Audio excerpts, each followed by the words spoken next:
money, you have to stay out of there because you'll wind up paying something and go further in debt to solve the problems, and it usually won't work. And you'll just be worse off, or you get caught up in some scam because you're vulnerable when you're really hurting for cash. And so you fall into the clutches of those slick salesmen. Don't you hate those people who talk so fast on there? Yeah. And so, but we have now a third of everything in our society gives you free money. A third. That's a third of all the organizations will either give you free money or free help to do what you want to do in life or solve a problem in your life. So a third is everything, what I call the community part. So this is the giving part of society, the community part of society, where neighbors are helping neighbors. We help each other. And that's what that is. But it's not in Google. Google has nothing to do with that because Google can't make money off of it. Nobody in the government's going to pay Google for a name. Nobody in the nonprofit organization has money to pay Google for a name. So that's why you have to start learning how to use this other portion of society, which is a third, 33% of everything, which I call the giving society or the community society, whatever you want to call it. But it's there. It's the neighborhood. It's your neighborhood society. Yeah. Neighbors helping neighbors. You know, neighbors don't help neighbors when they see the house on fire and they go up, no, hey, you got $100 an hour? I'll help you. Yeah. And neighbors don't do that, you know. So, but we do have a lot of people acting as neighbors. And that's what I'm trying to teach people to do. And it's been there since day one. And unfortunately, the rich people are bastardizing this process too, because they're using the heck out of it. And that's a pity, because then, you know, the government goes in debt by helping rich people. You know, it should go in debt by helping people need money and improve their lives, not making billionaires out of millionaires. Why is the government doing that? Well, they'll say it's jobs or some bullshit. They'll make up excuses for or whatever. Yeah. But for neighbors, you know, they want to do something, make a lot of money. That's their right, and that's fine. That's great. But why do we have to pay for them to do that? Now, here's an example. It's a brand new program to help people pay their utility bills. Biden set it up. And it gave out in 2023, gave out $8.4 billion in grants for help people to pay their utility bills. And what it does is help you fix up your house so your utility bills go down. So you get like $50,000 or whatever like that. So it's really aimed at lowering your utility bills. Now, when it came out, the first year it came out, and it's there for 10 years. It's going to be 10 more years. Every year we're going to give out $8 billion. And look who's getting 65% of this money is people making $100,000 to $100 million. They're getting 65% of this money. Now, the people probably need this, and that's the lower 25% of our society making like $30,000 or less. They're getting next to nothing, less than 1% of this money. Now, who the hell needs it more? Somebody making $1 million or somebody making 30,000, you know? Yeah. But see, these people learn how to use the system, you know, and the people at $30,000, they're struggling and don't know, and don't know where to go. And this is our country is growing like a son of a bitch.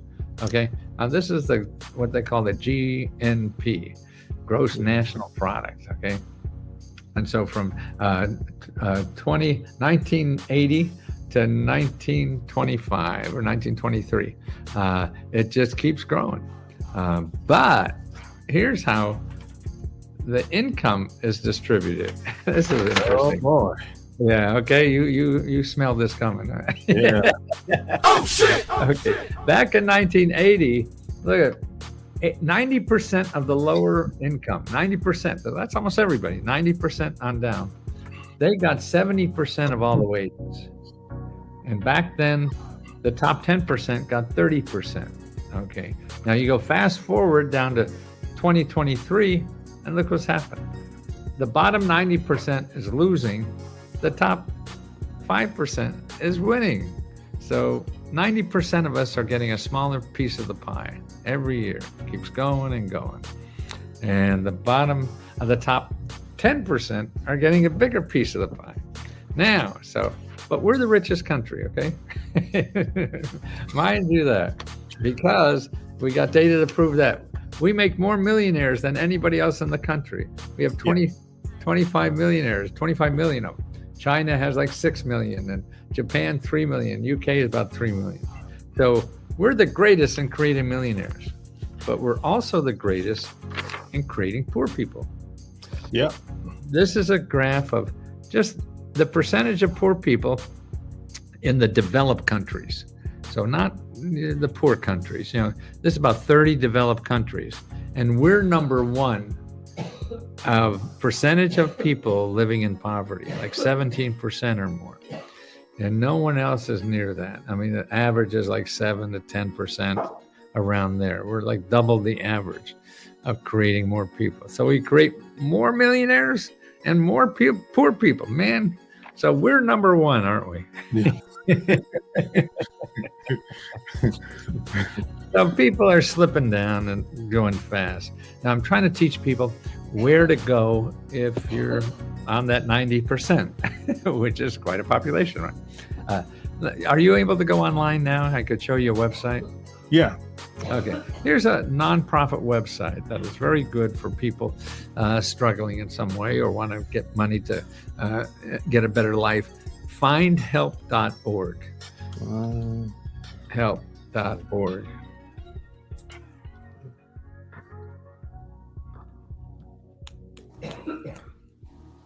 Yeah, okay. Okay. Now, up on the left-hand side, you'll see a place for put in your zip code. You see that left top left? Yeah. Okay. Put in your zip code.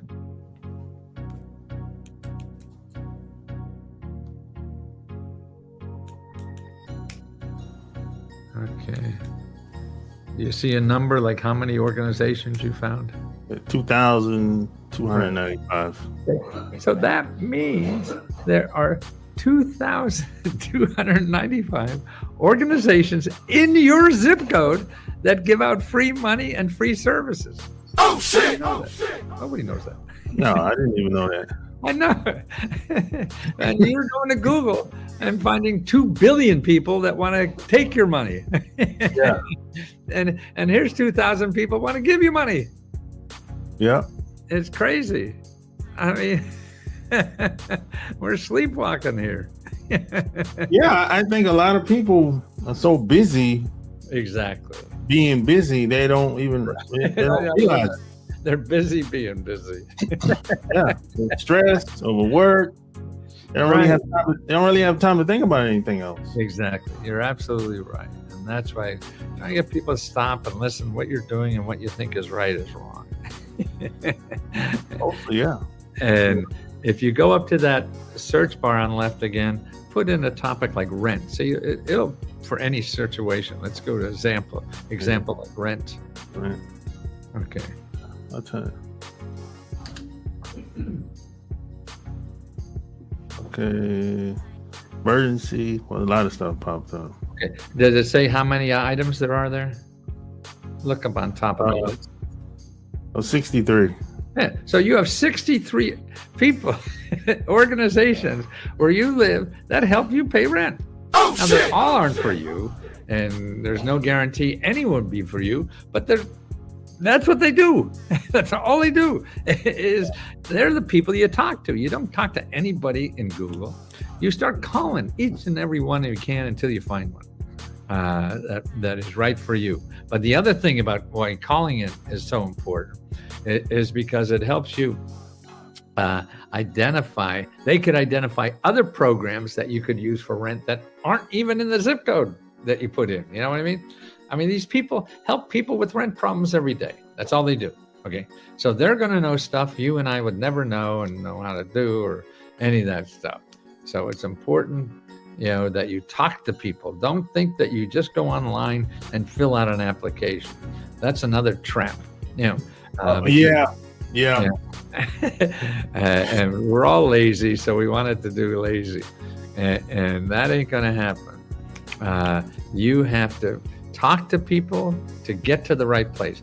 An application is easy. Everybody says, "Oh, I need a grant writer." You do not need a grant writer unless you want $1 million or some big goddamn project. But no, if it's to live, to get by, or whatever, improve your life, you don't need a grant writer. There are only 2-3 pages, fill in the blanks. But the grant writers will tell you they're complicated. They are, but you're not going to.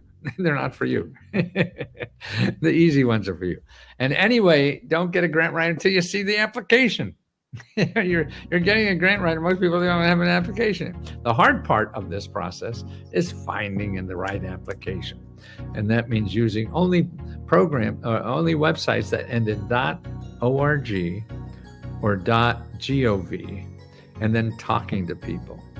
So .org and .gov for government, and talk to those people. They're in business to help you.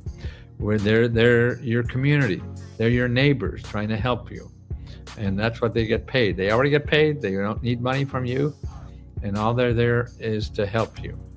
And that's what we have to start using. Not people who get paid by you, people who already got paid to help you. And that's 33% of our economy. Oh God. And we got the biggest,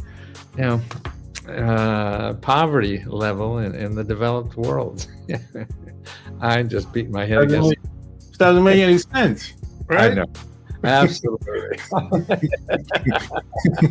How do you think I feel? I've been doing 50 years and still shitty. Yeah. So how did you know you could even? How did you have the confidence to even know that you could help people do this? Because I see it every day. I get letters. I mean, if you remember Lesko Help, there is just people that tell me. I see it happen. And I get. I've sold 4 million books or whatever, but books didn't make it because people had to read them. Nobody wanted to read books. Yeah. Or like diet books. I'll buy this diet book, and if I buy the book, I'll lose weight, right? No, you have to do something.